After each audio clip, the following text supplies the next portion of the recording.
Nos premières impressions à chaud sont déjà que le président a tenu ses promesses et il a identifié celui qui va le succéder. C'est, comme on pourra le dire, Ali Ayata, les dés sont jetés, c'est Romuald Wadani. Pour notre part, c'est un choix judicieux, c'est un très bon choix même, pour pouvoir préserver déjà les acquis durant les 10 dernières années et pour pouvoir également se projeter dans l'avenir, dans un monde qui est en pleine mutation, un monde qui est actuellement caractérisé par des conflits géopolitiques d'envergure et des mutations profondes qui s'opèrent. Alors, il va falloir un dirigeant qui puisse opérer des choix judicieux, qui puisse faire des options qui protégeraient notre population et nous permettraient de mieux vivre. J'invite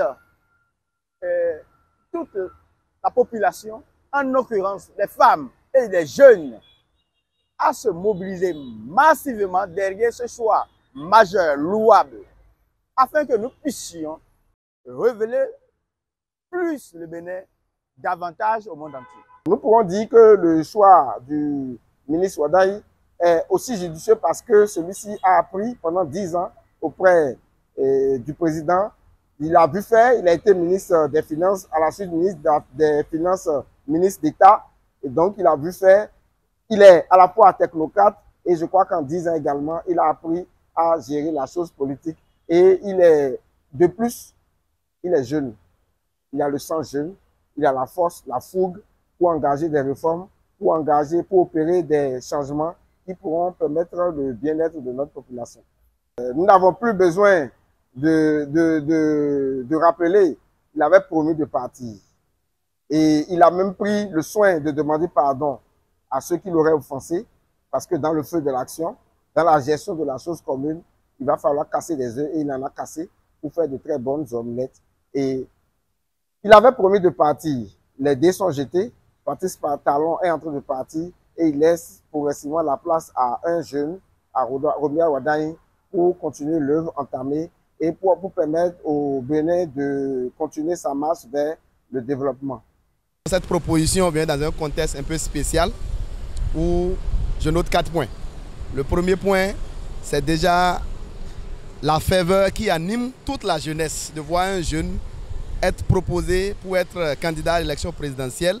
Le deuxième point, c'est le contexte sociopolitique du pays où, voilà, autour de la sous-région, nous voyons des tractations pour se maintenir au pouvoir et il y a eu beaucoup de discussions autour du départ du président Talon.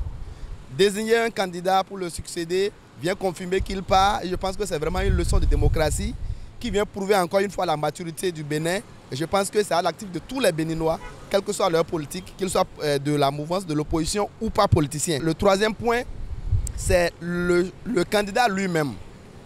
Pour moi, en tant que jeune, il incarne des valeurs. Nous ne l'avons pas vu courir après le poste et ça vient confirmer les Saintes Écritures qui disent que les autorités sont établies par Dieu. Personnellement, quand je vois quelqu'un, même s'il est intelligent, qui court et prêt à tous les moyens à prendre un poste, ça m'inquiète parce qu'il finit toujours par devenir un mauvais président, même s'il est intelligent. Donc je suis de ceux qui pensent que le travailleur est souvent celui qu'on vient détecter et non celui-là qui cherche à occuper le poste de façon, voilà, par tous les moyens. Donc c'est vraiment une leçon pour moi. C'est un jeune que je voyais, qu'il fait bien son travail et là, dans l'ombre, on vient le chercher. Et je constate surtout que son choix fait l'unanimité au sein de la mouvance présidentielle. C'est exceptionnel. On n'a jamais connu ça. Le quatrième point nous indique, encore une fois, comme je le disais, pour nous, la jeunesse, c'est des valeurs que nous devons copier. Nous devons toujours bien faire notre travail. Et je pense que pour le reste, les responsabilités s'imposeront à nous et nous avons le devoir de bien les accomplir. Alors, il est important que la jeunesse, dès maintenant, se positionne. C'est vrai, le candidat n'est pas encore élu, mais je pense que c'est une leçon et pour nous, la jeunesse, c'est de voir comment est-ce que nous nous inspirons pour nous lancer dans quels que soient les secteurs d'activité dans lesquels nous exerçons. Je pense que c'est vraiment un choix stratégique.